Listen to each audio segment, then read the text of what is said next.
Hello, today we are going to connect AddEvent to the Salesforce CRM using Zapier's integrations. What we are going to do today is start on the AddEvent page, and that's what you're seeing right now is the AddEvent listing on Zapier. For today, like I said, we're going to do the Salesforce walkthrough, but this kind of applies for any different app that you're connecting with. The process is going to be pretty much the same. Right now, we're going to search for Salesforce. And since we just want the regular CRM, we're going to do that. If you wanted to connect to Salesforce Essentials, obviously you would click the other one instead.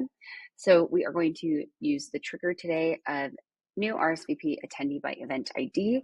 What that essentially is going to do is say, okay, anytime we have a new RSVP attendee for a specific event, an AddEvent, then we are going to do an action in Salesforce. And for that today, I'm going to just go ahead and have it create a contact, let's say, or actually let's go ahead and create a lead. We'll pretend this is a lead event. So I'm going to click connect my apps. And what that's going to do is take me to the Zapier workflow builder. Right here, we're going to give it a name up here. So Salesforce and add event lead. Oops. Cannot type today. Cool. Salesforce and AddEvent lead creation. What we're going to do is you'll notice there's two kind of caution signs here. That means that we have two things to configure. Once I click into this trigger right here, because I've already set up the account, meaning like I've already set up that I want it to start an AddEvent and pass it to Salesforce. And because I've already specified I want it to be a new RSVP attendee by event ID, we don't have to configure that. That's going to already be configured since we did that on the last page. However, if you don't set that up on the last page and you just click the connect, you would have to fill that out in here. So for account, I'm going to go ahead and choose my AddEvent account. I've got a couple, so I'm just selecting one of them right here. I'm going to hit continue, and then basically this trigger right here is going to ask me specifically what event I want to connect with.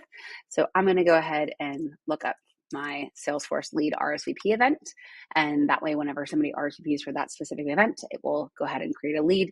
You could do this to not the event specific one. You could do just a new RSVP if you wanted to create a lead or a contact or what have you. But for this case, we're going to go ahead and do the specific lead event. Then you're going to hit test your trigger. Basically, the whole point of this is to make sure that the trigger is working correctly. Scroll on down, hit continue, assuming there's no errors. And then now we're going to do the same thing with the Salesforce actions. So I've already connected my account, similarly how I had in the AddEvent little section as well. So I just have that already ready to go. If you need to connect it, it will tell you exactly what you need to do. So don't stress. And then I will hit continue. So now for this action, it is asking me to specify what the fields in AddEvent are that are going to map into Salesforce. So there will be some required ones, there will be some optional ones. In this situation, to map into Salesforce, you do need last name. The RSVP form that I set up just had the field name, so I could basically edit it when I set it up in AddEvent so that it's first and last name as opposed to just name as one.